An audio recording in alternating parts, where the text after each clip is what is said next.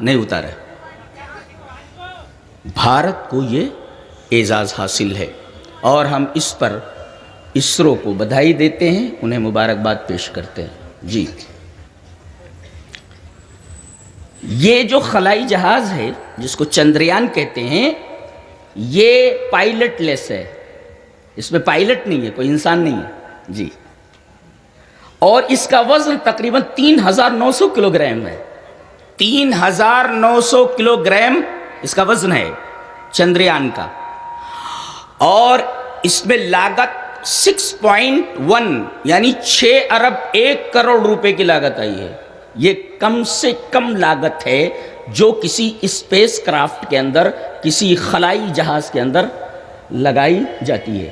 یعنی 6.1 ارب روپے اس کی ترکیب کے اوپر لگے ہیں، بنائے گئے. اس کا وزن بھی معلوم ہوا، اس پر جو لاگت آئی وہ بھی معلوم ہوا. اس کو کہاں سے بھیجا گیا؟ در حقیقت آندھرا پردیش ستیش دھون خلائی جو مرکز ہے وہاں سے اس کو روانہ کیا گیا. اور اس کو چاند پر پہنچنے کے لیے 40 دن کا عرصہ لگا. ہم اس پر اس وجہ سے زور دے رہے ہیں اس لیے کہ یہ چیز ہمارے موضوع سے متعلق ہے. 40 دن کے اندر یہ تقریباً 3,86,000 کلومیٹر کا فاصلہ طے کر کے وہاں پر پہنچا ہے. اس نے 40 دن کے اندر 3,86,000 کلومیٹر کا فاصلہ طے کیا ہے. اس لیے کہ زمین سے چاند کا جو فاصلہ ہے وہ سائنسدانوں نے بتایا ہے کہ 3,86,000 کلومیٹر ہے. تو 3,86,000 کلومیٹر کا فاصلہ طے کر کے 40 دن کے اندر یہ خلائی جہاز چاند کے اوپر اترا ہے. یہ 3 حصوں سے مرکب ہے. ایک تو یان ہے وہ، اور دوسرے اس کے اندر ایک لینڈر ہے جس کو وکرم لینڈر بولتے، اور اس کے اندر ایک اور جو سواری ہے جس کو پرگیان روور بولتے. تو یہ پرگیان روور اس کے 6 پہیے ہیں. یہ چاند پر اتر گیا ہے اور چاند پر اتر کر کے یہ 6 پہیے کی جو پرگیان روور ہے، جو گاڑی ہے، یہ گھوم رہی ہے اور یہ چاند کے بارے میں معلومات حاصل کر رہی ہے. چاند کی سطح کا مطالعہ کر رہی ہے، وہاں کی تصویر لے رہی ہے، وہاں کے جو کریٹرز ہیں، گڈھے ہیں، ان کی تصویریں لے کر لینڈر کو دے رہی ہے اور لینڈر اس کو اسپیس سینٹر کے اندر بھیج رہا ہے زمین کے اوپر. تو یان اور اس کے بعد لینڈر اور یہ جس کا نام وکرم ہے، اور یہ روور ہے جس کو پرگیان روور بولتے. یہ تو رہا چندریان کے اوپر تھوڑا سا مبحث. اس اسپیس کرافٹ کو، خلائی جہاز کو کہاں اتارا گیا ہے؟ چاند کے جنوبی حصے میں، اور کہا جاتا ہے کہ یہ ڈارک سائیڈ آف دا مون ہے. یہ چاند کا سب سے تاریک حصہ ہے. کیوں؟ اس لیے کہ یہاں سورج کی روشنی بہت کم پڑتی ہے جی، اور سورج کی روشنی کم پڑنے کی وجہ سے یہاں چاروں طرف برف پھیلی ہوئی ہے. برف، اب یہ جو برف پھیلی ہوئی ہے، اب غور کیجئے کہ یہ اسپیس کرافٹ، یہ خلائی جہاز جو وہاں اتارا گیا ہے، اگر آگے انسانوں کی بستی وہاں بسانی ہوئی تو انسان کی بنیادی ضرورت پہلے پانی ہے. اس برف کو پانی میں تبدیل کر کے اس مسئلے کو حل کیا جا سکتا ہے، اس لیے کہ اس حصے میں سب سے زیادہ برف ہے اور اس برف کو پانی میں تبدیل کیا جا سکتا ہے جس سے انسان وہاں زندہ رہ سکتا ہے. اس لیے کہ پانی کے بغیر تو کوئی زندہ رہ ہی نہیں سکتا. اللہ تبارک و تعالیٰ نے انسانوں کی تخلیق ہی پانی سے فرمائی ہے، اور پانی کے بغیر انسان زندہ نہیں رہ سکتا. وَجَعَلْنَا مِنَ الْمَاءِ كُلَّ شَيْءٍ حَيٍّ، ہم نے ہر جاندار کو پانی سے پیدا کیا ہے. تو پانی انسان کی بنیادی ضرورت ہے، اور یہ چاند کے ڈارک سائیڈ میں جہاں یہ اسپیس کرافٹ یا خلائی جہاز اترا ہے، وہاں پر برف کافی تعداد میں اور کافی مقدار میں موجود ہے جس کو پانی میں تبدیل کیا جا سکتا ہے. ایک مقصد یہ ہے کہ وہاں دیکھا جائے کہ پانی مل سکتا ہے کہ نہیں، لہذا برف ہے وہاں، پانی میں اس کو تبدیل کیا جا سکتا ہے، لہذا انسان زمین سے جا کر وہاں آباد ہو سکتا ہے، بچ سکتا ہے ہو سکتا ہے ان میں سے کچھ لوگ ہوں جو وہاں پہنچ جائیں۔ تو اب ایک مقصد تو یہ ہے پانی تلاش کرنا، پانی مل گیا۔ دوسرے، پانی مرکب ہے H2O کا تناسب جو ہوتا ہے، یعنی ہائیڈروجن کے 2 حصے اور آکسیجن کا 1 حصہ، تو گویا کہ یہاں آکسیجن اور ہائیڈروجن یہ حاصل کیا جا سکتا ہے 2۔ اور تیسرے، چاند کی سطح کا، اس کے پورے منطقے اور ایریے کا مطالعہ کیا جا سکتا ہے، چاند سے چاند کا مطالعہ ایک، اور پھر چاند سے زمین کا مطالعہ، یہ مقصد ہے۔ اچھا، پھر ایک عنصر ہے ہیلیم، یہ ہیلیم زمین پر بہت کم پایا جاتا ہے، وہاں کافی مقدار میں موجود ہے۔ اگر ہیلیم 3، اگر یہ ہیلیم 3 ہمیں حاصل ہو جائے انڈیا کو، تو اگلے 250 سال تک ایٹمی ایندھن کا مسئلہ حل کیا جا سکتا ہے جی۔ تو ایک مقصد یہ ہے وہاں اس اسپیس کرافٹ کو بھیجنے کے، خلائی جہاز کے بھیجنے کا مقصد یہ ہے۔ اور اگر وہاں انسان آباد ہو جائے تو پھر آدمی وہاں سے فیول لے کر کے، جیسے انڈیا سے کسی ایئر بیس سے ہوائی جہاز اڑا، اس کا فیول ختم ہو گیا، ایندھن ختم ہوا، تو آگے جا کر کے کہیں فیول لیتا ہے، پھر اس کے بعد وہ آگے بڑھتا ہے۔ تو ایسے یہ جو چندریان گیا ہے وہاں پہنچا ہے، اگر وہاں فیول اسٹیشن بنایا جا سکتا ہو، ممکن ہو، تو پھر وہاں سے ایک دوسری گاڑی فیول لے کر کے یہ سورج کے پاس پہنچ سکتی ہے، اور سورج کے ارد گرد کا گہرا مطالعہ کر سکتی ہے، اس لیے کہ زمین سے 15 لاکھ کلومیٹر سورج ہے، یہاں سے سورج کا مطالعہ نہیں کیا جا سکتا، بلکہ اس کے قریب پہنچ کر سورج کا مطالعہ کیا جا سکتا ہے۔ اور عجیب بات تو یہ ہے کہ اللہ تبارک و تعالی نے جہاں قمر کا تذکرہ فرمایا، پورے قرآن حکیم میں 27 مرتبہ لفظ قمر کا استعمال ہوا ہے، اور اکثر جگہوں پر اللہ تبارک و تعالی نے، تقریباً تمام جگہوں پر قمر کے ساتھ شمس کا تذکرہ فرمایا ہے۔ ہر جگہ دیکھو، ابھی آیت کریمہ جو میں نے پڑھی، اللہ تبارک تعالیٰ نے ارشاد فرمایا وَمِنْ آيَاتِهِ اللَّيْلُ وَالنَّهَارُ، اللہ تبارک و تعالیٰ کی نشانیوں میں سے ایک نشانی رات اور دن ہے۔ دن میں آدمی معاش میں لگا رہتا ہے، تھک جاتا ہے، تو دن کو کمانے کے لیے اللہ تبارک و تعالیٰ نے بنایا، یہ اللہ کی نشانی ہے۔ اور پھر آدمی تھکا ہارا جب گھر آتا ہے تو اسے سکون چاہیے، اللہ تبارک تعالیٰ نے فرمایا کہ یہ لیل، یہ جو رات ہم نے بنائی ہے، یہ بھی ہماری نشانیوں میں سے ہے کہ یہ رات اپنے اندر سب کو سمیٹ لیتی ہے، جانور تک آرام کرنے لگتے ہیں اور ایک سکون کی سی کیفیت پیدا ہو جاتی ہے۔ تو دن میں جو تکان آدمی کو لاحق ہوئی تھی وہ رات میں سکون سے بدل جاتی ہے اور اس کی تکان دور ہو جاتی ہے۔ تو یہ رات اور دن دونوں اللہ کی نشانیوں میں سے ایک، والشمس والقمر، اور سورج اور چاند، یہ بھی اللہ کی نشانیوں میں سے ایک نشانی ہے۔ اب آگے دیکھو، اللہ نے فرمایا یہ چاند سورج، لا تسجدوا للشمس ولا للقمر، یعنی چاند پر پہنچ کر کے یہ ثابت ہو گیا کہ چاند دیوتا نہیں ہو سکتا۔ قدیم زمانے میں اور اب بھی کچھ لوگ مانتے ہیں کہ چاند دیوتا ہے، چاند خدا ہے، چاند کے اندر الوہی پاور ہے۔ بتایا گیا کہ جس کورے کے اوپر، جس سیارے کے اوپر تم اپنا قدم رکھ سکتے ہو، تو وہ ایشور کیسے ہو سکتا ہے، وہ خدا کیسے ہو سکتا ہے جو پیروں تلے آ جائے۔ تو اللہ نے ثابت کر دیا یہ چاند پر چندریان بھیجوا کر کے کہ یہ خدا نہیں ہو سکتا، لہذا جب یہ خدا نہیں ہے تو سجدے کے لائق، جو نیچے ہو سجدے کے لائق کیسے ہو سکتا ہے؟ اللہ عرش پر مستوی ہے، جو عرش پر مستوی ہو، سب سے اوپر ہو، کائنات کے باہر ہو، وہی سجدے کا مستحق ہے، وہی عبادت کا مستحق ہے۔ جو پیروں کے نیچے آ جائے وہ عبادت کا مستحق کیسے ہو سکتا ہے؟ اللہ تبارک و تعالی نے آفاق کے اندر یہ نشانی دکھا دی کہ چاند جس کو تم دیوتا مانتے ہو، جس کو تم خدا مانتے ہو، یہ خدا نہیں ہو سکتا، اس لیے کہ اس پر تو تم پہنچ چکے ہو نا، اس کا مطالعہ کر رہے ہو۔ بھلا اللہ تبارک و تعالیٰ کی صفات کا کوئی مطالعہ کر سکتا ہے؟ جان سکتا ہے کیا ہے اس کی کیفیت کیا ہے؟ لا، بالکل نہیں۔ تو تم تو اس کی کیفیت جاننے کے لیے پہنچ گئے ہو۔ برف ہے، اس کو ایسا کیا جا سکتا ہے، ہیلیم ہے، اس کو جو ایٹمی ایندھن میں تبدیل کیا جا سکتا ہے، پانی ہے، اس کو آکسیجن میں اور ہائیڈروجن میں بدلا جا سکتا ہے، یہ ساری چیزیں وہاں پہنچ کر تم جان رہے ہو، تو یہ خدا کیسے ہو سکتا ہے؟ تو لا تسجدوا للشمس ولا للقمر، ایک نقطہ بڑا عجیب و غریب ہے جو بتانا چاہتا ہوں اس آیت کریمہ میں، وہ یہ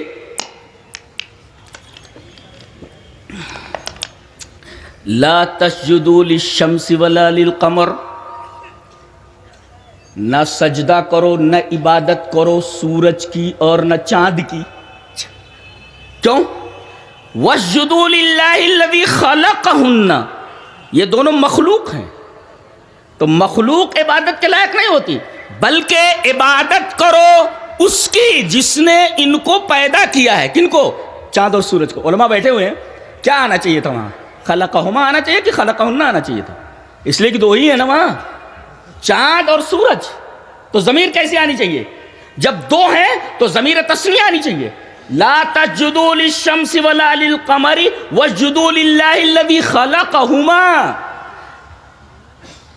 اور سورج اور چاند کی عبادت نہ کرو بلکہ اس کی عبادت کرو جس نے ان دونوں کو پیدا کیا ہے، چاند اور سورج کو۔ یہ نہیں کہا گیا واسجدوا للہ الذی خلقہما، بلکہ یہ کہا گیا واسجدوا للہ الذی خلقہن۔ خلقہن لماذا؟ کیوں؟ پتہ یہ چلا کہ تمہاری بس اتنی ہی اوقات ہے کہ چاند تک پہنچ سکو۔ جانتے ہو کتنے چاند ہیں، کتنے سورج ہیں؟ یہ ایک ہی چاند نہیں ہے۔ خلقہن، تم تو ایک چاند کے پیچھے پڑے ہوئے ہو، ہم نے تو اللہ اکبر۔ اور ہم جب گیلیکسی کو دیکھتے ہیں، اپنی گیلیکسی، اپنی کہکشاں جس کو ملکی وے کہا جاتا ہے، اپنی کہکشاں ہم اس وجہ سے کہتے ہیں اس لیے کہ اس کہکشانی نظام میں ہماری زمین بھی داخل ہے، اور ہماری زمین ایک سیارہ ہے، اور ظاہر ہے کہ ہماری زمین جو ایک سیارہ ہے اس کے اندر ایک ہی چاند ہے جی، اور ایک ہی سورج ہے، اور اس گیلیکسی میں جس میں ہماری زمین شامل ہے، جس گیلیکسی کو ہم ملکی وے کہتے ہیں، تقریباً اس میں 10 ارب، اللہ اکبر، 10 ارب سیارے ہیں۔ تو اگر زمین ایک سیارہ ہے، اس میں ایک چاند ہے، تو اگر 10 ارب سیارے ہیں تو ہر سیارے میں اگر ایک چاند مانا جائے تو 10 ارب سیارے ہوئے۔ اللہ نے فرمایا خلقہن، تم تو اسی چاند کو جو تم سے قریب ہے اسی کو دیکھ رہے ہو، وہاں پہنچ رہے ہو۔ ارے جیسے کروڑوں ہم نے چاند بنا رکھے ہیں، یہ ہے ہماری قدرت، اور یہ ہے ہم جی اللہ۔ اسی وجہ سے بڑی شان سے بولتا ہے، ہم ایسا کہتے ہیں جی، ہم ایسا کہتے ہیں، اللہ کیا بات ہے۔ تو ایک سیارے میں ایک چاند، اللہ فرمایا خلقہن، ایک ہی چاند نہیں ہے، بلکہ ایک گیلیکسی کے اندر اگر 10 ارب سیارے ہیں اور ایک سیارہ جیسے ہماری زمین ایک سیارہ، اس میں ایک چاند ہے، تو 10 ارب سیارے ہیں تو 10 ارب چاند ہوئے، اور اگر ایک سورج مان لیا جائے ایک سیارے کا تو 10 ارب سورج ہوئے۔ تو واسجدوا للہ الذی خلقہن، ایک چاند جس نے نہیں پیدا کیا بلکہ اربوں چاند پیدا کیے، ایک سورج نہیں پیدا کیا، اربوں سورج پیدا کیے۔ تم تو ابھی ایک ہی چاند اور ایک ہی سورج کے چکر میں لگے ہوئے۔ اللہ اکبر، یہ اللہ تبارک و تعالیٰ، آدمی کے رونگٹے کھڑے ہو جائیں اللہ تبارک و تعالیٰ کی عظمت کو اور اس آیت کریمہ کو دیکھ کر کے۔ سمجھتے ہیں؟ پھر آیت کریمہ پڑھتا، وَمِنْ آيَاتِهِ اللَّيْلُ وَالنَّهَارُ، کیا شان ہے بولنے کی، وَالشَّمْسُ وَالْقَمَرُ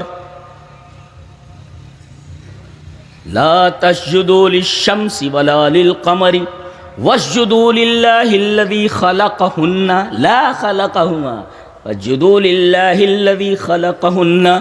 ایسے اربوں چاند میں نے بنا رکھے ہیں اربوں سیاروں کے اوپر، اور ایسے ہی اربوں، سائنسدانوں نے کہا ہے کہ 300 ارب سورج ہیں، 300 ارب سورج، ایک کے چکر میں پڑے ہوئے، اور کہتے ہو کہ ہم نے بہت تیر مار لیا ہے۔ تم تو کہتے ہو یہ ایک چاند ہے، ہم چاند تک پہنچ گئے، قرآن حکیم کہتا ہے ایسے اربوں چاند ہیں جی، یہ قرآن حکیم ہے، یہ اسلام ہے۔ ایک نقطہ بتاؤں علماء کو، قرآن حکیم کا یہ اعجاز ہے کہ جو لفظ استعمال کر دیا اس کی جگہ پر آپ کوئی دوسرا لفظ نہیں لا سکتے، جی، جو خود بتاتا ہے کہ یہ اللہ تبارک و تعالیٰ کا کلام ہے. جیسے ان اللہ فالق الحب والنوى یخرج الحی من المیت ومخرج المیت من الحی. دیکھ رہے ہیں اللہ دانوں کو اور گٹھنیوں کو پھاڑنے والا ہے. یہاں فلق کی جگہ پر کوئی اور لفظ لے آؤ گے تفسد السورہ، آیت کی تصویر بدل جائے گی. جی، تفسد السورۃ، سورۃ السورہ، تو بلکہ سورۃ الآیہ، آیت کی صورت بگڑ جائے گی اگر. بے شک اللہ دانوں کو اور گٹھلیوں کو پھاڑنے والا ہے. فلق جانتے ہیں فلق کس کو بولتے ہیں؟ یا یہ لایا جا سکتا ان اللہ مفجر الحب والنوى، مشتت الحب والنوى، کچھ بھی لایا جا سکتا تھا، لیکن فالق لائے. فالق کا مطلب ہوتا ہے کہ ینقسم الشیء الی شطرین، کوئی چیز دو حصوں میں. گیہوں دیکھ رہے، گیہوں دیکھو ذرا سا، بیچ میں تھوڑی سی ایسی جگہ خالی رہتی ہے نا، ایسے اس کے دو حصے ہوتے ہیں. ایسے اس کو زمین میں ڈالو تو ایک ٹکڑا ادھر پھٹ کر ہو جاتا ہے اور ایک ٹکڑا ادھر سے پھٹ جاتا ہے اور بیچ سے وہ کونپل نکلتی ہے. دیکھ رہے ہیں؟ اسی وجہ سے وہ جو موسیٰ علیہ السلام کے لیے دریا پھٹا تھا، وہاں اللہ نے یہ لفظ استعمال فرمایا، ہاں فن فلقا، دریا پھٹ گیا. فکان کالطود العظیم، فکان کل فرق کالطود العظیم. دو فرقے ہوئے، ایک فرقہ ادھر گیا اور ایک فرقہ ادھر، اور بیچ میں راستہ بن گیا. جانتے ہیں ابن تیمیہ نے کیا استدلال فرمایا ہے؟ کیا باریک بات ہے، اللہ اکبر. وہ کہتے ہیں کہ اس میں اللہ تبارک و تعالی کے وجود کی دلیل ہے، اللہ کے وجود کی دلیل ہے، اور اس میں باس بادل موت کی دلیل ہے. فالق میں، لفظ فالق میں کیوں؟ اس لیے کہ گیہوں کا یہ دانہ زمین میں آپ نے ڈال دیا، برابر ہے، اس کے اندر بیچ میں ایک جو لائن رہتی ہے اسے جو الگ کرتی ہے دونوں شطر کو، دونوں حصوں کو، زمین میں آپ نے ڈال دیا اس کو. اوپر مٹی آ گئی، مٹی آنے کے بعد یہ گیہوں کا دانہ سڑ جاتا ہے. سڑنے کے بعد ہری ہری کونپل نکلتی. گیہوں کا دانہ سڑ گیا ہے، سڑ گل گیا ہے زمین میں جانے کے بعد، اور جب وہ سڑ گل گیا تو اسی سڑے گلے گیہوں کے دانے سے ایک ہری کونپل نکلی. تو دیکھو یہ گیہوں مر گیا اور سڑ گل کر کے مٹی میں چلا گیا. اب جو چیز نکلی ہے وہ کیا ہے؟ بالکل نئی ہے، وہ یہ کونپل ہے، ہری ہے، وہ تو سڑ گل کر کے ختم ہو گیا. ایسے ہی تم جب زمین میں چلے جاؤ گے، سڑ گل جاؤ گے، تو ایسے ہی تمہیں ہم ایک نئی حیات دے کر کے زمین سے اٹھائیں گے. یہ مطلب یہ ابن تیمیہ کا استدلال ہے. سمجھ میں آیا؟ بہت باریک استدلال ہے باس بادل موت پر. دانا زمین میں جانے کے بعد سڑ جاتا ہے، سڑنے کے بعد وہ کونپل نکلتی ہے. جب تک سڑتا نہیں تب تک کونپل نہیں نکلتی. ایسے ہی جب تم سڑ گل جاؤ گے تب تمہیں ایک نئی زندگی آتا. اور نقطہ یہ بتایا ابن تیمیہ نے کہ یہ دونوں حصے جب سڑ جاتے ہیں، ان کے بیچ سے جو نئی چیز نکلتی ہے پہلے سے اچھی ہوتی ہے، اس لیے کہ سڑی گلی چیز تو پرانی ہو گئی نا، اب جو نکلی ہے وہ نئی ہے. وہ ایک چیز مر گئی ہے اور ایک چیز زندہ ہے، تو زندہ اور مردہ دونوں کیسے برابر ہو سکتے ہیں؟ احیاء اور اموات دونوں برابر کیسے ہو سکتے ہیں؟ یہ دانا تو سڑ گل گیا، اب جو کونپل نکلی ہے وہ نئی چیز ہے اور یہ اچھی ہے پہلے سے. ایسے ہی جب آدمی مرنے کے بعد اٹھایا جائے گا تو دنیا کی زندگی سے وہ حیات اور وہ زندگی بہتر ہوگی. اس لیے آخرت کی زندگی دنیا کی زندگی سے بہتر ہے. والآخرت خیر و ابقا، یہ حقیقت بیان کی گئی کہ آخرت کی زندگی دنیا کی زندگی سے بہتر ہے. اس لیے کہ جب تک وہ دانہ سڑتا نہیں تب تک کونپل نکلتی نہیں. تو ایک چیز سڑ گئی، گل گئی، اب اس سے جو کونپل نکلی ہے یہ نئی چیز ہے. اب یہ دیکھو دریا پھٹا، ادھر ایک حصہ کھڑا ہو گیا پانی کا اور یہ دوسرا حصہ کھڑا ہو گیا پانی کا. بیچ میں کیا نکلا؟ راستہ، بیچ میں راستہ نکلا. اسی سے موسیٰ علیہ السلام بنی اسرائیل کو لے کر کے بحرے قلزم کے اس پار سے اس پار گئے. اب آپ سے میں پوچھتا ہوں کہ یہ جو کھڑا ہوا ہے پہاڑ کی طرح پانی کا یہ حصہ، اور یہ حصہ جو پہاڑ کی طرح کھڑا ہوا ہے، یہ بہتر ہے یا راستہ بہتر ہے؟ ان کو اگر چھوڑ دیا جائے تو کیا ہوا؟ وہ پیچھے جو آنے والے تھے وہ سب ڈوب گئے. یہ جو راستہ تھا یہ اچھا ہے پہلے سے. اسی وجہ سے آخرت کی زندگی جو پیدا ہوئی ہے ان دونوں کے بعد بیچ سے نکلی ہے، وہ بہتر ہے پہلے سے. جی جب تک پانی ملا ہوا تھا آدمی جائے گا تو ڈوب جائے گا. یہ پانی پھٹا دو حصوں میں، فنفلقا، دو حصوں میں پھٹا، اور ایک تیسری چیز نکلی جو زندگی ہے، اسی سے بچ کر کے نکلے، اسی راستے سے. اگر وہ راستہ نہ ملتا تو آدمی ڈوب جاتا، جیسے کہ پیچھے آنے والے فرعون کے ساتھ سب ڈوب گئے. فرعون کے ساتھ اللہ. تو یہ جو بیچ سے چیز نکلی ہے یہ اہم ہے، یہ در حقیقت حقیقی زندگی ہے. یہ اللہ اکبر. ان اللہ اچھا حب اور نوا، ایک ہے دانا اور ایک ہے گٹھلی. ان دونوں میں فرق کیا ہے؟ دانا یوزرا و یوکل، زمین میں بویا بھی جاتا ہے کھایا بھی جاتا ہے. والنوا یوزرا ولا یوکل، کھایا نہیں جاتا بویا جاتا ہے اس کو. ان دونوں میں فرق ہے. ان اللہ فالق الحب والنوا، دانے کو کھایا بھی جاتا ہے اور بویا بھی جاتا ہے، اور گٹھلی کو بویا جاتا ہے، لا یوکل کھایا نہیں جاتا. اللہ تبارک. ایسے ہی سورج اور چاند ہیں. سورج اور چاند میں فرق یہ ہے کہ سورج کی جو روشنی ہے وہ اس کے اندر سے نکلتی ہے جی، اور اس سورج کی روشنی میں حرارت ہوتی ہے، اور چاند کے اندر جو روشنی ہے وہ اندر سے نہیں نکلتی بلکہ سورج کی روشنی اس پر منعکس ہوتی ہے، وہ اس کی روشنی نہیں ہے، اور یہ روشنی گرم نہیں ہے، حرارت نہیں ہے. لہذا اس میں دو چیزیں ہیں، چاند میں ایک ہی چیز ہے. چاند میں خالی روشنی ہے جو اس کے اندر کی نہیں ہے، اور سورج کے اندر روشنی بھی ہے اور حرارت بھی ہے.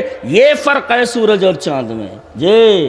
والشمس والقمر، قرآن حکیم کا بیان. اللہ ان اللہ فالق الحب والنوا، دانوں کو پھاڑنے والا ہے، والنوا، اور گٹھلیوں کو پھاڑنے والا ہے. اب آگے دیکھیں علماء، دیکھیں آگے کیا کہتا ہے. یخرج الحی من المیت، وہ زندہ کو نکالتا ہے مردے سے. فعل کون سا لائے گا؟ مضارع ہے نا. اور وہ مخرج المیت من الحی، مخرج کیا ہے؟ یہ فعل مضارع نہیں ہے، فاعل ہے وہ. اور آپ کو معلوم ہے کہ یخرجو جو مضارع ہے اس کے اندر دو چیزیں پائی جاتی ہیں. دو چیزیں، مخرج میں ایک چیز ہے اور یخرجو میں دو چیزیں ہیں. یخرجو میں دو چیزیں ہیں، ایک تو ہے تجدد اور ایک ہے استمرار. نہیں سمجھے؟ سمجھاتا ہوں، سمجھاؤں. تجدد کہتے کیسے، استمرار کس کو کہتے؟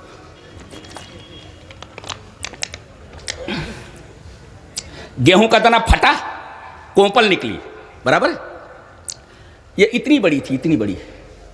اب یہ اتنی بڑی ہو رہی ہے، نیا پن ہوا کہ نہیں؟ ارے بھائی اتنی تھی کوپل نا جو نکلی ہے، اب یہ اتنی بڑی ہو گئی، پھر یہ اتنی بڑی ہو گئی، پھر یہ اتنی بڑی ہو گئی، پھر یہ اتنی بڑی، پھر اتنی بڑی، پھر اتنی بڑی، پھر اتنی بڑی. دیکھو تجدد ہو رہا ہے نا، جدت آ رہی کہ نہیں، نیونیس آ رہا ہے کہ نہیں، بھائی نیا ہوتا جا رہا ہے. ارے بھائی یہ اتنی بڑی تھی، پھر اس کے بعد اتنی بڑی، نیا پن آیا کہ نہیں، پھر یہ اتنی بڑی ہوئی، نیا پن. تجدد بولتے ہیں نیا پن، نیا پن آنا. اور یہ مسلسل بڑھ رہی ہے، جس کو استمرار کہتے ہیں، کنٹینیوسلی، ٹو بی کنٹینیوس، مسلسل بڑھ رہی ہے آگے. یتنامہ بڑھ رہی، وہ یتطاول بڑھ رہی ہے آگے کی طرف، دیٹس کالڈ استمرار، بڑھ رہی، یہ مسلسل بڑھ رہی ہو. اور دوسرے جتنا بڑھ رہی ہے اتنا تجدید ہو رہی ہے اس کی. اتنی تھی پھر اتنا ہو گیا تو تجدد ہوا کہ نہیں. تو گویا کہ مضارع میں تجدد اور استمرار ہے، اور وہ فاعل ہے، وہ مخرج. مخرج کے اندر ایک ہی چیز ہے. کیا؟ مخرج کے اندر ایک ہی چیز ہے، بس وہ نکل رہا ہے، دو چیز اس میں ہے ہی نہیں. اس لیے کہ زندہ کو یخرج الحی من المیت، نکالتا ہے جی زندہ کو مردہ سے، وہ مخرج المیت، اور میت کو نکالتا ہے۔ اگر ایسا ہوتا یخرج المیت تو اس کا مطلب ہے میت بھی بڑھتی ہے کیا؟ مسلسل بڑھتی ہے، میت کے اتنی رہتی ہے اتنی بڑی ہو جاتی ہے؟ اللہ اکبر! اگر یخرج کہہ دیتا وہاں پر تفسد صورت مفہوم کی شکل ہی بگڑ جاتی تھی۔ دیکھ رہے ہیں آپ، مفہوم کی صورت بگڑ جاتی تھی اگر یخرج بول دیتا تو، اس لیے کہ میت کہاں بڑھتی ہے؟ یخرج لاتا تو لازم آتا کہ میت بڑھ رہی ہے، اور تجدد، اور میت اتنی بڑی تھی اب یہ اتنی بڑی ہو گئی ہے، اور مسلسل میت بڑھ رہی ہے۔ کیسے؟ میت بڑھتی نہیں۔ تو گویا کہ جو مضارع ہوتا ہے اس میں دو چیزیں پائی جاتی ہیں، تجدد اور استمرار، اور مخرج کے اندر ایک ہی چیز پائی جاتی ہے، مر گیا بس مر گیا جی۔ تو جو لفظ جہاں لایا گیا ہے وہ لفظ وہیں پر مناسب ہے، دوسرا لفظ لائیں گے تو وہ لفظ وہ معنی نہیں دے سکتا، اگرچہ ایسا لگے کہ اس کے مرادف ہے۔ تو یہ پہلی گفتگو تھی لفظ چندریان کے اوپر جی۔ اس کے بعد آپ دیکھیں گے کہ یہ 3 ہے، اس کا مطلب اس سے پہلے 2 کوششیں ہو چکی، ایک 2008 میں پہلی دفعہ گیا ہے، اور دوسری کوشش ہوئی ہے 2019 کے اندر، یہ تیسری کوشش ہے، یہ جو اب بھیجی گئی۔ یہ کب پہنچی ہے وہاں؟ یہ سواری وہاں پہنچی ہے 23 اگست کو 6:04 پر یہ چاند کے اوپر لینڈ ہوئی، اتری ہے۔ اس کا مطلب یہ تیسری کوشش ہے اسرو کی، اس سے پہلے 2 کوششیں ہو چکی ہیں، اس وجہ سے اس کو چندریان 3 کہا جاتا ہے۔ اب یہ چندریان 3 کے اوپر ہماری گفتگو ختم۔ اب تسخیر کے اوپر آتے ہیں۔ تسخیر کس کو کہتے ہیں؟ تسخیر کیوں؟ مانا تسخیر کہتے ہیں شغلہ بلا اجر، کام پر لگا دینا اور پیسے نہ لینا۔ اللہ تبارک و تعالی نے سورج کو مسخر کر دیا ہے، وہ ہم کو روشنی دیتا ہے، ہماری کھیتیاں پکاتا ہے، اور طرح طرح کے اس سے فائدے ہیں۔ بتاؤ سورج کی جو یہ روشنی ہمیں مل رہی ہے، کیا مہینے بھر بعد یا سال بھر کے بعد کوئی بل آتا ہے؟ لا۔ تو سخرہ کا مطلب ہے شغلہ بلا اجر، بلا اجر کے اللہ تبارک و تعالی نے کام پر لگا دیا ہے۔ اور ایک بات ہے، انسان کہے میں نے تسخیر کیا ہے، انسان کی صفت تسخیر نہیں ہے، یہ صرف اللہ کی صفت ہے تسخیر کرنا، انسان تسخیر نہیں کر سکتا جی، صرف اللہ تسخیر کرتا ہے جی، وہی کام پر لگاتا ہے، اور جب تک وہ چاہے تب تک کام پر وہ چیز لگی رہتی ہے، اور اگر چاہے تو کام پر سے ہٹا کر کے دوسرے کام پر لگا دے۔ نہیں لگایا اللہ نے؟ یہ ہوا کو اللہ تبارک و تعالی نے کام پر لگایا ہوا ہے کہ تم انسان کی ناک سے اس کے پیٹ میں جاؤ اور پھر باہر نکلو، یہ اللہ تبارک و تعالی نے ہوا کو قانون دے رکھا ہے۔ اچھا، لیکن اللہ تعالی نے اسی ہوا کو قوم عاد کے اوپر مسلط کر دے۔ دیکھیں سخرها علیہم 7 لیال و 8 ایام، اللہ تبارک و تعالی نے اس ہوا کو 7 دن اور 8 رات تک قوم عاد کے اوپر مسلط کر دیا، اور پوری کی پوری بستی تباہ ہو گئی۔ اب دیکھیے، اگر انسان کے اندر تسخیر کی اوقات ہوتی تو ہوا کو اپنے قبضے میں رکھتا اور ہوا کو کنٹرول سے باہر نہ جانے دیتا۔ اس کا مطلب ہے اللہ تبارک و تعالی نے مسخر کیا ہوا، آپ صرف فائدہ اٹھا سکتے ہیں، آپ صرف فائدہ اٹھا سکتے ہیں، یہ مطلب ہے تسخیر کا۔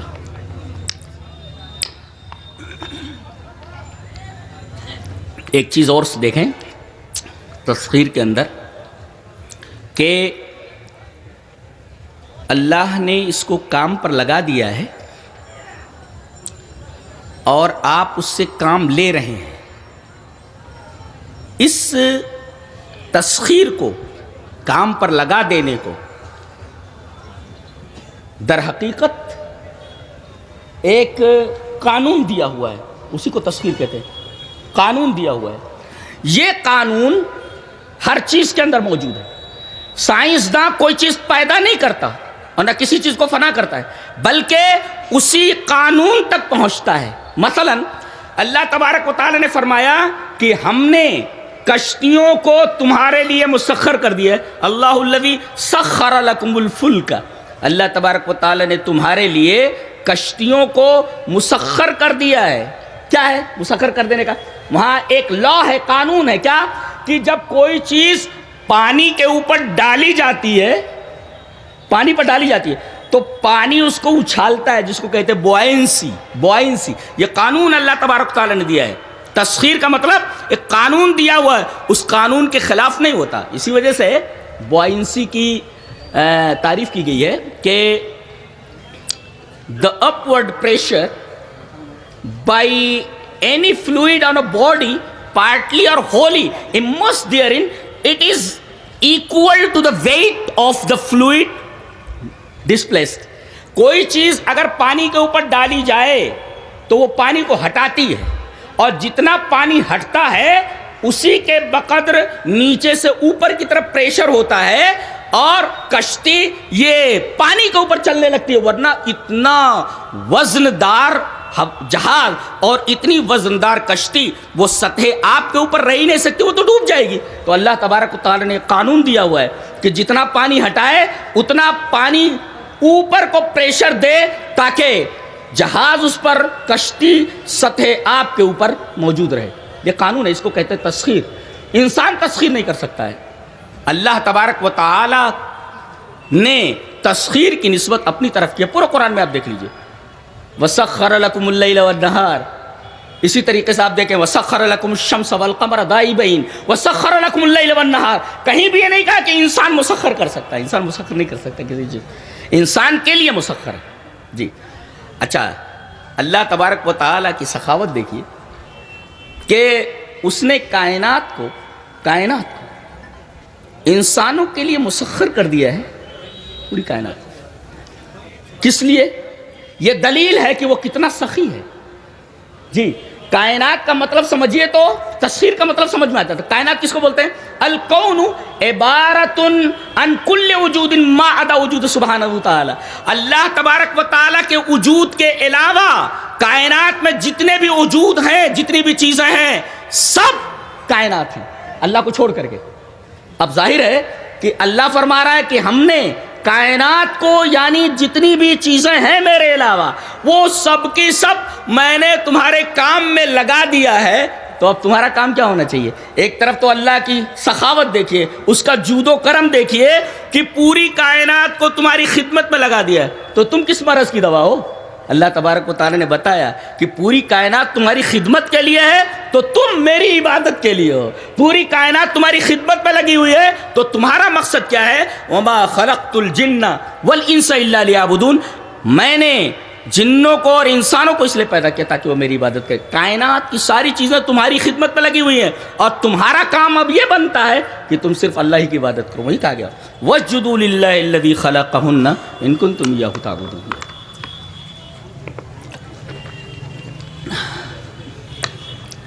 تو تسخیر کا مطلب بھی سمجھ میں آ گیا، اور الکون کائنات کا مطلب بھی سمجھ میں آ گیا. اللہ تبارک و تعالی نے کائنات کو ہمارے لیے مسخر کیا ہوا ہے. مفسرین یہ لکھتے ہیں کہ یہ اللہ تبارک و تعالی کی سخاوت اور اس کے جود و کرم کی دلیل ہے. اور دوسرے یہ کہ انسان کوئی چیز مسخر نہیں کر سکتا. اگر انسان کوئی چیز مسخر کر سکتا تو وہ چیز اس کے لیے نقصان دہ نہیں ہوتی. ایک چیز اور ذہن میں رکھیں کہ سائنس اور قرآن میں کوئی ٹکراؤ نہیں ہے، اس لیے کہ اللہ تبارک و تعالی قرآن یہ کسی بھی انسانی ایجاد کی نفی نہیں کرتا، لیکن شرط یہ ہے کہ وہ ایجاد انسان کے فائدے کے لیے ہو. اگر وہ کوئی چیز ایجاد کرتا ہے اور اس میں انسانیت کے لیے کوئی ضرر ہو تو ایسی ایجاد کی نفی کرتا ہے. اب دیکھو، غور و فکر کرنے کے بعد سائنسدانوں نے امریکہ کے ایٹم بم بنا لیا، اور 6 اگست کو 1945 میں انہوں نے اس بم کو ہیروشیما کے اوپر ڈال دیا. جانتے کتنے آدمی مارے گئے؟ تقریباً 2,20,000 سے لے کر کے 2,40,000 تک کے درمیان لوگ موت کے گھاٹ اتر گئے. ایسی ایجاد کی قرآن نفی کرتا ہے، اور کسی بھی ایسی ایجاد کی نفی نہیں کرتا بلکہ اس کی ہمت افزائی کرتا ہے جو انسان کے نفع کے لیے ہو۔ اگر انسان چاند کے اوپر بستی بسانا چاہتا ہے تو قرآن ممانعت کہاں کرتا ہے؟ کہیں بھی قرآن میں نہیں کہا گیا کہ انسان سورج کے پاس نہیں جا سکتا، سورج کا مطالعہ نہیں کر سکتا، کہیں یہ نہیں کہا گیا کہ انسان چاند پر نہیں پہنچ سکتا، بلکہ آپ دیکھیں گے کہ اشارات اتنے ہیں۔ میں ایک اشارہ دیتا ہوں، چلیے وہ حدیث پہلے پڑھ لیتے ہیں۔ حدیث اس طرح کہ وان انس رضی اللہ تعالیٰ عنہ، وان انس بن مالک رضی اللہ تعالیٰ عنہ ان اہل مکہ سألوا النبی صلی اللہ علیہ وسلم ان یریہم آیتا فاراہم القمر شقتین حتی رأوا حراء بینہما، رواہ البخاری فی کتاب المناقب۔ حضرت امام بخاری رحمہ اللہ اس حدیث کو ایسے کتاب المناقب میں لائے۔ حضرت انس بن مالک کہتے ہیں کہ کچھ لوگ مکہ کے وہ آئے اور کہا کہ اے محمد صلی اللہ علیہ وسلم ہم آپ کو نبی مان لیں لیکن نشانی دکھا دیجیے آپ کی کہ آپ نبی ہیں، بڑی نشانی ہونی چاہیے۔ نبی کریم صلی اللہ علیہ وسلم کے ہاتھ پر اللہ تعالیٰ نے معجزہ ظاہر کیا۔ ناقدین حدیث کہتے ہیں کہ یہ جو انگلی کا اشارہ ہے، یہ انگلی کے اشارے کی حدیث نہیں ملتی ہے، بلکہ اہل مکہ کے مطالبے پر نبی کریم صلی اللہ علیہ وسلم نے دعا فرمائی، تو چونکہ یہ واقعہ، یہ مطالبہ چاندنی رات کا تھا، چاندنی رات کا تھا جی، اور چاندنی رات کے اندر دیکھا گیا کہ نبی کریم صلی اللہ علیہ وسلم سے جو مطالبہ کیا گیا تھا کہ آپ نشانی دکھائیے، چاند دو ٹکڑے ہو گیا ایسے، گویا ایک حصہ ایک طرف چلا گیا اور دوسرا حصہ دوسری طرف چلا گیا،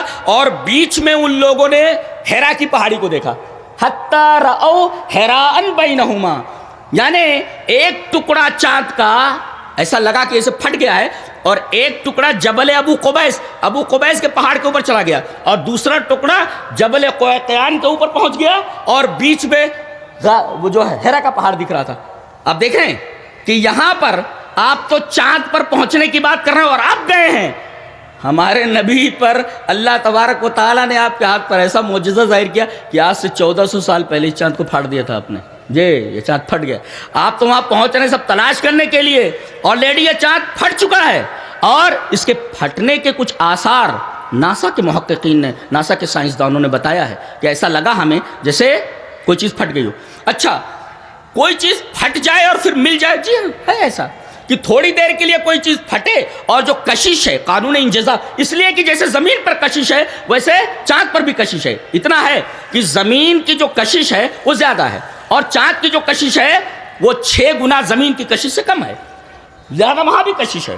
اب یہ دونوں طرف پھٹ کر کے چاند الگ ہوا، اور پھر قانون انجذاب نے دونوں کو آپس میں ملا دیا، اس میں کوئی استحالہ نہیں ہے، کوئی محال بات نہیں ہے، اللہ تبارک تعالیٰ نے معجزہ۔ تو تم ابھی پہنچ رہے ہو، نبی کریم صلی اللہ علیہ وسلم نے تو 1400 سال پہلے یہ دکھا دیا کہ یہ دیکھو چاند پھٹ رہا ہے، الگ ایک حصہ جا رہا ہے اور ایک حصہ اس طرف جا رہا ہے، اور بیچ میں حرا کی پہاڑی دکھائی دے رہی ہے، اور یہ حدیث تقریباً 10 صحابہ کرام سے مروی ہے جی، اور بعض لوگوں نے کہا ہے کہ یہ حدیث متواتر ہے، تواتر کے ساتھ ثابت ہے کہ چاند پھٹ چکا ہے، جی چاند پھٹ چکا ہے۔ اور اس سے بڑی بات، قرآن حکیم کہتا ہے تم کہاں تک پہنچے؟ چاند تک پہنچو، میرا نبی کہاں پہنچا جی؟ اور عجیب بات تو یہ اس سواری کا نام بھی براق ہے جی۔ تمہارے پاس ہی ایندھن کیا ہے؟ کوئی ہوگا تیل ویل کچھ ہے جو چندریان میں لگایا گیا، لیکن فرمایا گیا سبحان الذی اسرا بعبدہ لیلا من المسجد الحرام الى المسجد الاقصی، ایک سفر میں 2 سفر، ایک سفر مکہ سے بیت المقدس تک، یہ ایک سفر ہے اسرا، اور دوسرا سفر بیت المقدس سے لے کر آسمانوں تک۔ اور ایک نکتہ اور یاد رکھو، تم کہاں تک پہنچے ہو؟ تم تو 7 آسمانوں کے نیچے ہو۔ ارے پہلے آسمان میں داخل ہونے کے لیے اللہ کی اجازت چاہیے، بغیر اللہ کی اجازت کے کوئی داخل نہیں ہو سکتا۔ حضرت جبرائیل جب محمد صلی اللہ علیہ وسلم کے ساتھ گئے تو دروازہ پہلے کھٹکھٹایا، آواز آئی پیچھے سے، بھی دروازہ کھلا نہیں جی، پیچھے سے آواز آئی، کون؟ کہا کہ جبرائیل، کہا کہ ومن معک، تمہارے ساتھ کون؟ بولے محمد. کہا کہ بلائے گئے ہیں؟ جی ہاں بلائے گئے. تب دروازہ کھلا ہے. بتائیے فرشتے سے پوچھا جا رہا ہے کہ کون ہو تم؟ بولے جبرائیل ہوں. انہیں اپنا تعارف کرانا پڑ رہا ہے، وہ جو کھڑے ہوئے دروازہ کھولنے کے لیے. اور پوچھا جا رہا ہے یہ کون ہے، تمہارے ساتھ کون ہے؟ بولے محمد ہے صلی اللہ علیہ وسلم. کہا بلائے گئے ہیں؟ جی ہاں بلائے گئے. تب دروازہ کھلا ہے. ارے جب فرشتہ بغیر اجازت کے داخل نہیں ہو سکتا تو تم پہلے آسمان میں کیسے داخل ہو سکتے؟ ساتوں آسمان کے پہلے آسمانوں میں داخل نہیں ہو سکتے. تو تم کہاں گئے؟ سیاروں پر گئے ہو. اور یہ سارے کے سارے ستارے، یہ سارے کے سارے سیارے، سب یہ جو پہلا آسمان ہے اس کے نیچے ہے سب. ابن عباس رضی اللہ تعالیٰ عنہما کی وہ روایت اور وہ اثر سراج منیر والے علامہ شربینی لائے ہیں. وہاں ابن عباس رضی اللہ تعالیٰ عنہما ان النجوم قنادیل معلقۃ بین السماء والارض بسلاسل من نور. ابن عباس کو بھی اللہ تبارک و تعالیٰ نے کیا قرآن حکیم کی فقاہت اور قرآن حکیم کا فہم عطا فرمایا تھا. کہتے ہیں کہ یہ تمام کے تمام ستارے یہ لٹکی ہوئی لالٹینیں ہیں. لٹکی ہوئی قندیلیں، قندیل میں لالٹین، لٹکی ہوئی قندیلیں ہیں. بین السماء والارض، آسمان دنیا یعنی پہلے آسمان اور زمین کے درمیان یہ سب کے سب ستارے یہ لٹکے ہوئے ہیں اور بندھے ہوئے ہیں بے سلاسل من نور، نور کی زنجیروں سے بندھے ہوئے ہیں. اور نور کی زنجیروں کی تفسیر سائنسداں کیا کہتے ہیں؟ کشش ثقل ہے. ہاں جی گریوٹی ہے، وہ تھامے ہوئے ہے، پکڑے ہوئے، وہ کھینچ رہی ہے، جس کو ابن عباس بے سلاسل من نور کہہ رہے ہیں. نور کی زنجیریں ہیں جو ان کو تھامے ہوئے ہیں، گویا کہ گریوٹی تھامے ہوئے، جس کو ابن عباس نے سلاسل من نور کا، نور کی زنجیریں کہا ہے. جی تو کون سی چیز اسلام کی ہے جو سائنس کے خلاف ہے؟ بھلا کہیں ہوائی جہاز اور کار میں ٹکر ہوئی ہے؟ قرآن حکیم ہوائی جہاز ہے اور یہ سب سائنس یہ کار ہے. ارے اس کی جو حدود ہیں فضا ہے اور کار کی زمین ہے. تو زمین پر چلنے والی کار ہوائی جہاز سے کیسے ٹکرا سکتی ہے؟ بولے سائنس جو ہے قرآن سے ٹکراتی ہے. رے بے وقوف، سائنس قرآن سے کیا ٹکرائے گی؟ سائنس کا راستہ الگ ہے، زمین ہے، اور قرآن حکیم کا راستہ یہ فضا ہے، بلندی ہے. اب دیکھ رہے ہیں آپ کہ آپ تو پہنچے ہیں چاند تک، جو پہلے آسمان سے سب نیچے ہیں. اور ہمارا نبی کہاں پہنچا؟ وہ پہلے دروازے کو کھولوا دیا گیا، پہلے آسمان پر گیا، دوسرے آسمان پر پہنچے، وہاں کا دروازہ کھلوایا گیا، دوسرے آسمان پر پہنچے. ایسے ایسے بخاری شریف کی روایت ہے کہ آپ 7ویں آسمان پر پہنچے جہاں بیت المعمور ہے. آپ نے وہاں ایک مسجد دیکھی، جبرائیل نے بتایا کہ 70,000 فرشتے ایک بار اس مسجد میں داخل ہوتے ہیں اور جب نکلتے ہیں تو قیامت تک ان کی باری آنے والے نہیں. وہ بھی آپ نے دیکھا. اور پھر 7ویں آسمان سے ذرا آگے گئے، سدرۃ المنتہا، سدرۃ المنتہا، پھر آگے گئے. کہاں تک گئے؟ بخاری شریف کی روایت ہے یہاں تک کہ میں اس مستوی پر پہنچا. مستوی اس جگہ پر پہنچا جہاں میں سن رہا تھا کہ قلمیں چل رہی ہیں. کھر کھر کھر کھر، صریف کا مطلب ہوتا ہے کھرکھراہٹ، قلم چل رہی ہے. یہ کائنات ایسے نہیں بنی ہے، پوری پلاننگ کے ساتھ ہے. جی ایوری تھنگ از پلانڈ، ہر چیز پلان کے ساتھ ہے. وہاں فرشتے لکھ رہے ہیں اور قلمیں چل رہی ہیں کائنات کے اندر جو کچھ ہو رہا ہے. تو میں نے قلموں کی سرسراہٹ کی آواز سنی. وہاں تک آپ کو لے جایا گیا اور اللہ تبارک و تعالیٰ سے باتیں ہوئی پردے کے پیچھے سے. نبی کریم صلی اللہ علیہ وسلم نے اللہ تبارک و تعالیٰ کو معراج میں اپنی آنکھوں سے نہیں دیکھا بلکہ پردے کے پیچھے سے بات ہوئی ہے. جیسا کہ حضرت عائشہ رضی اللہ تعالیٰ عنہ سے روایت ہے. روایت اس طرح، وان عائشہ رضی اللہ تعالیٰ عنہ قالت من حدثك ان محمدا رأى ربه فقد كذب وهو يقول لا تدرك الابصار ومن حدثك انه يعلم الغيب فقد كذب وهو يقول لا يعلم الغيب الا الله. رواه البخاری فی کتاب التوحید. حضرت عائشہ فرماتی ہیں کہ تم سے جو یہ کہے کہ نبی نے اللہ کو اپنی آنکھوں سے دیکھا وہ جھوٹ بولتا ہے، اس لیے کہ اللہ فرماتا ہے لا تدرک الابصار، اسے آنکھیں نہیں دیکھ سکتی. جنت پہ پہنچے گا آدمی تو اللہ تبارک تعالیٰ اپنا دیدار کرائے گا. دنیا میں کوئی آنکھ اللہ کا دیدار نہیں کر سکتی جب تک آدمی زندہ ہے. اور نبی کریم صلی اللہ علیہ وسلم تو زندہ گئے ہیں وہاں پہ. جی تو آپ نے اپنی آنکھوں سے نہیں. اور جو یہ کہے کہ اللہ کے رسول کو غیب کا علم تھا وہ بھی جھوٹ بول رہا ہے، اس لیے کہ اللہ فرماتا لا یعلم الغیب الا اللہ، اللہ کے علاوہ کسی کو غیب کا علم. تو ہم یہ کہہ رہے تھے کہ آپ تو چاند پر پہنچے ہیں. میرے نبی نے پہلے چاند کو ٹکڑے کیا اللہ کے حکم سے، جی، اور چاند کا ٹکڑا کر کے 2 ٹکڑے کر کے بتایا، معجزہ ظاہر ہوا. اور اس کے بعد جب اللہ تبارک و تعالیٰ، اچھا تم پہنچے کب؟ 40 دن لگے نا. کتنا فاصلہ طے کرنے میں؟ 3,80,000 کلومیٹر کا فاصلہ طے کرتے. سورج کتنی دور ہے؟ 15 لاکھ کلومیٹر. پھر آگے، پھر پہلا آسمان، پھر دوسرا آسمان، طبق در طبق ہے، پتہ نہیں کتنا فاصلہ ہے. اور کتنے اس میں طے ہوا رات کے ایک حصے میں. علماء دیکھیں کہ اللیل جب آتا ہے، الف لام داخل ہو تو پوری رات مراد ہوتی ہے، اور جب نکرہ آئے تو رات کا ایک حصہ مراد ہوتا ہے. اللہ تبارک تعالیٰ نے اللیل نہیں کہا، پوری رات نہیں لگی بلکہ رات کا کچھ حصہ لگا. سبحان الذی اسری بعبدہ لیلا، رات کا کچھ حصہ لگا. رات کے کچھ حصے کے اندر یہ پورا نظام کہکشانی پورا طے کرنے کے بعد پہلا آسمان، دوسرا آسمان، تیسرا آسمان، چوتھا آسمان، اور ملاقاتیں بھی ہو رہی ہیں. 7واں آسمان حضرت ابراہیم علیہ السلام سے ملاقات ہو رہی ہے. اور فوق السماء السابعہ، 7ویں آسمان کے اوپر آپ گئے اور اس کے بعد آپ نے قلموں کی سرسراہٹ کی آواز سنی. قرآن حکیم کہتا ہے تم تو یہیں تک پہنچے، چاند پر پہنچ کر کے تم بہت خوش ہو رہے. میرا نبی تو اتنی دور پہنچا کہ آدمی سوچ بھی نہیں سکتا اتنی بلندی پر جانے کے لیے. جی تو جہاں تک سائنس کا معاملہ ہے، سائنس ابھی بہت معمولی، بہت ہی قرآن حکیم کے آگے طفل مکتب بھی نہیں ہے. اور تم رفتار کی بات کرتے ہو، کس رفتار سے گئے ہوگے؟ قرآن حکیم رفتار بتاتا ہے کہ رفتار دیکھو. رفتار کس کو کہتے ہیں؟ کہا حضرت سلیمان علیہ السلام نے کہ وہ سبا کی جو رانی ہے، شہر سبا کی، اس کو یہاں فلسطین میں لانا ہے. جی فلسطین میں لانا ہے. جانتے فلسطین کا اور یہ اس کا سبا کا فاصلہ کیا ہے؟ بعض لوگوں نے کہا کہ 1,500 کلومیٹر، اور بعض لوگوں نے کہا کہ 2,000 کلومیٹر. حضرت سلیمان علیہ السلام بیت المقدس انہوں نے بنایا. یہودی اس پر قبضہ کر رہے بیچارے، ہماری ہے ہماری ہماری. تو نبی کریم صلی اللہ علیہ وسلم نے جب وہاں نماز پڑھا دی تو مسلمانوں کا قبلہ ہے وہ، اور پہلا قبلہ تو وہی تھا. جی ہماری ہے وہ، ہماری ہے وہ مسجد، تمہاری کیسے ہوئی؟ تم تو مغضوب علیہم ہو. تمہاری اوقات کیا ہے کہ تم اس مسجد کو کہو کہ ہماری مسجد ہے؟ تم تو مغضوب علیہم ہو. جی تو نبی کریم صلی اللہ علیہ وسلم پہلے مکہ سے بیت المقدس آئے. یہ زمین سے زمین کا سفر ہے. پھر اس کے بعد بیت المقدس سے آسمان، دوسرا آسمان، تیسرا. اتنی بلندی پر کوئی جا سکتا ہے؟ اللہ ہو. اور ایک نکتہ اور جانتے ہیں، اس بلندی کے اوپر سب سے اہم چیز کیا دی گئی ہے؟ نماز.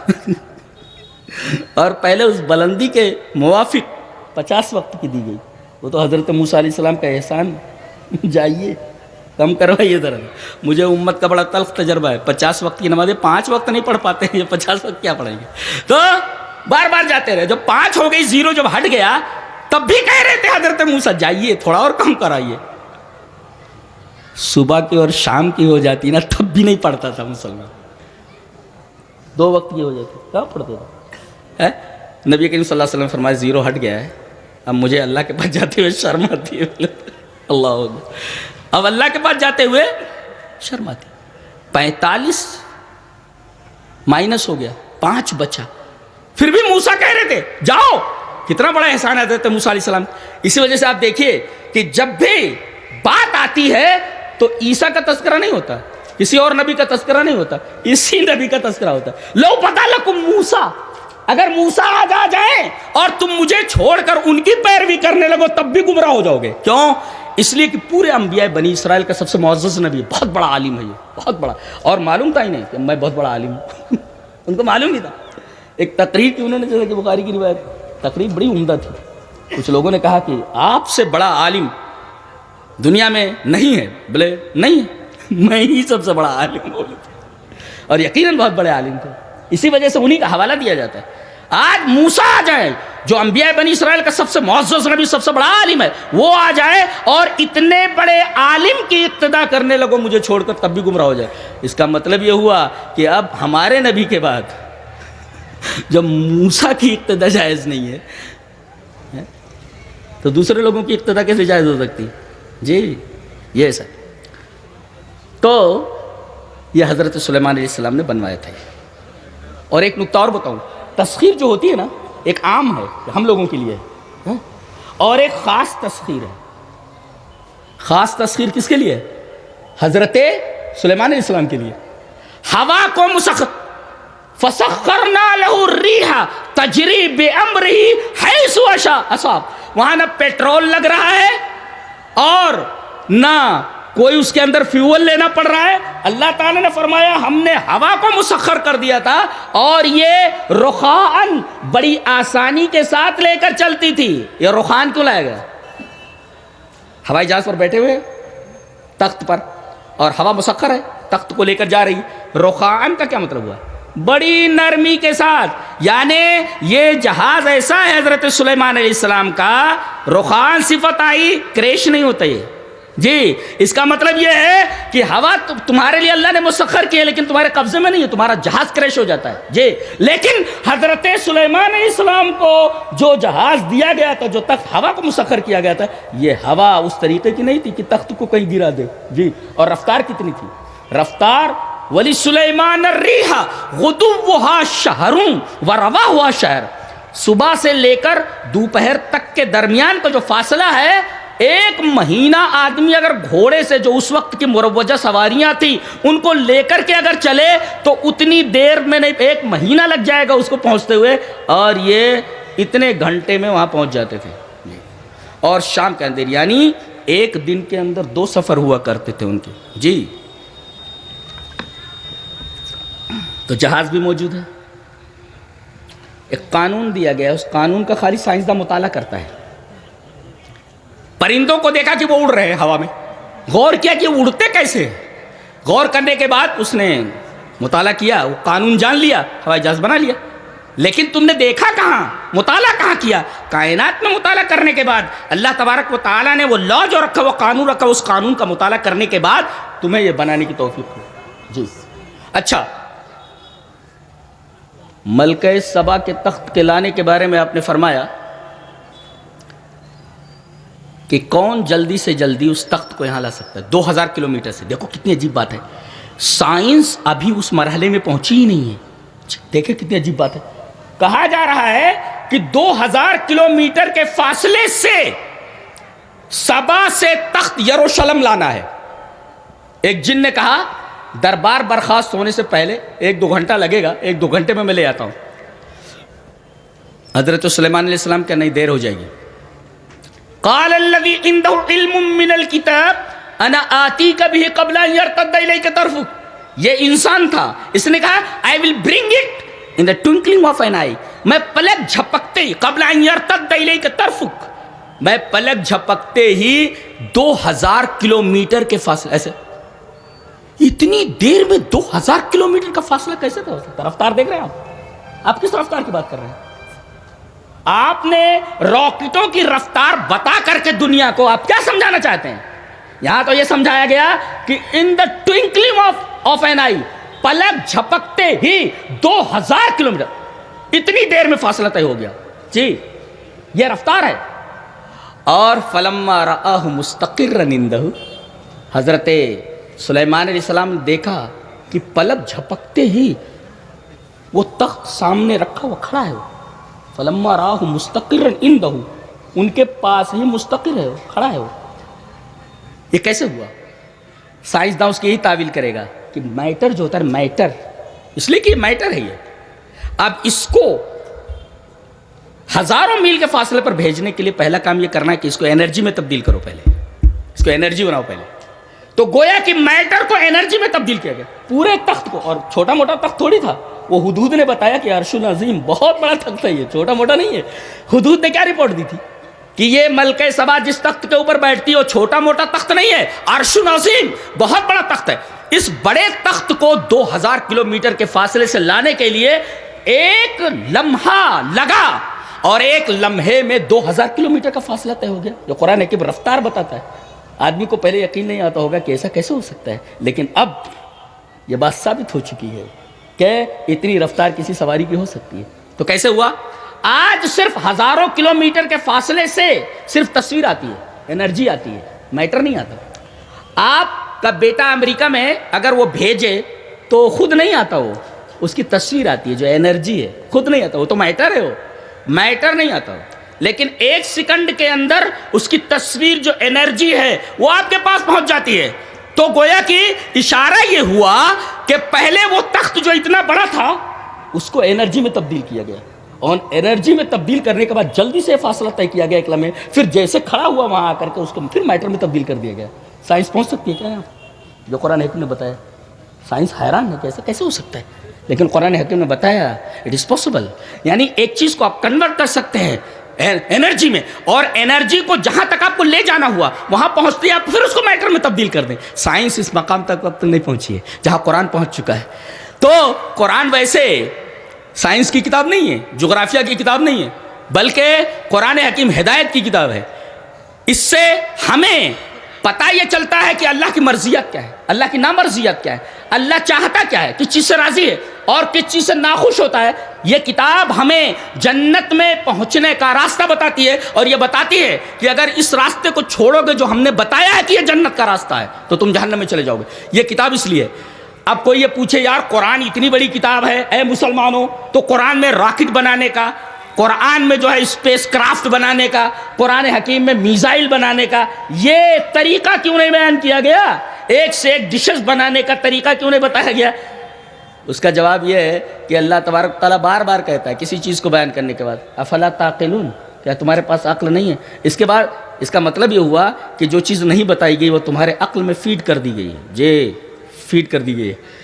تو جو چیز فیڈ ہے تمہارے دماغ میں، تمہارا دماغ وہ کام کر سکتا ہے. قرآن میں اس کے ذکر کرنے کی ضرورت ہی نہیں تھی، اس لیے کہ وہ چیز تمہارے دماغ میں فیڈ ہے، تمہارا دماغ وہ کر سکتا ہے. لہذا قرآن حکیم نہیں بتلا ہے.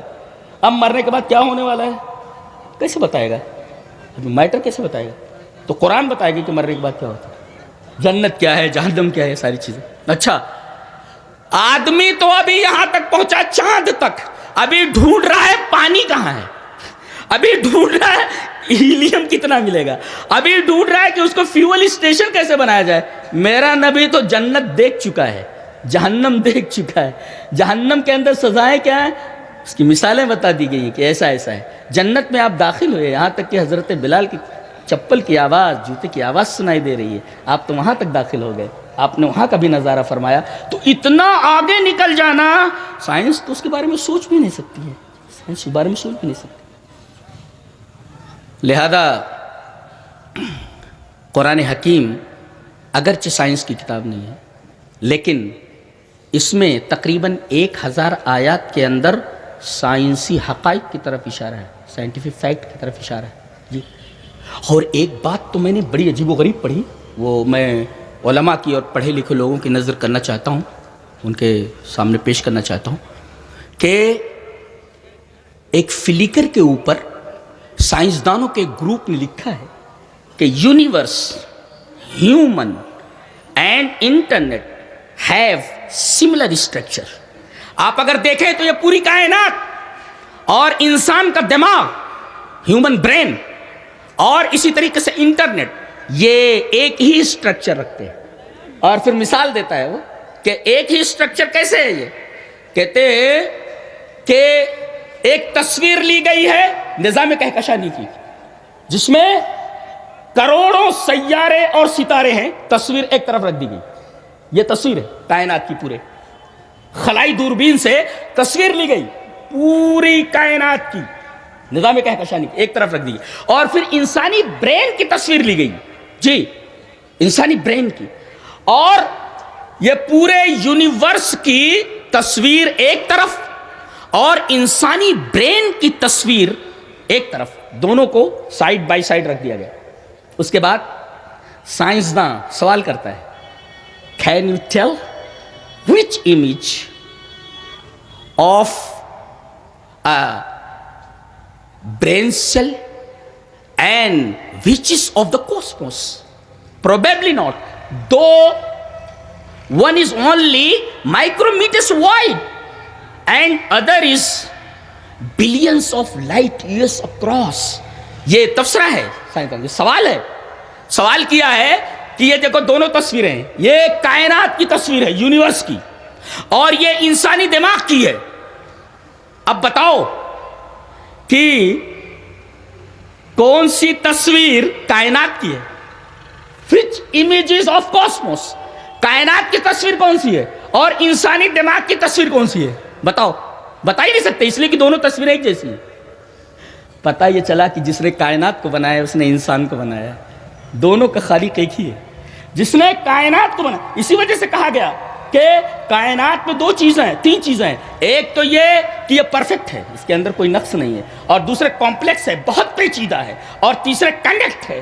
کنیکٹ کا مطلب یہ ہوا کہ وہ تم سے مربوط ہے، وہ جیسے تمہارا دماغ ایسے پوری کائنات ہے. گویا کہ اگر یہ فرق نہیں کر سکتے کہ کائنات کی جو تصویر ہے وہ انسانی دماغ کی تصویر کے مشابہ ہے، دونوں ایک جیسے ہیں، تو پتہ یہ چلا کہ جو خالق کائنات کا ہے وہی خالق انسان کا ہے. تو تم صرف کائنات کا مطالعہ کر کے اللہ کو کیوں بھولے ہوئے؟ یہ سوال کیا گیا ہے سائنسدانوں کی طرف سے کہ جب دونوں تصویروں میں فرق نہیں کر سکتے، اس کا مطلب یہ ہوا کہ کائنات کا بنانے والا، اس کا جو کریٹر ہے، وہ بینی ہیومن بینگ، انسانوں کا بھی کریٹر ہے. دونوں کے درمیان کوئی فرق نہیں ہے، اور دونوں خالق کے بنائے ہوئے، ایک ہی یہ بنانے والا، ایک ہی بنانے والا ہے.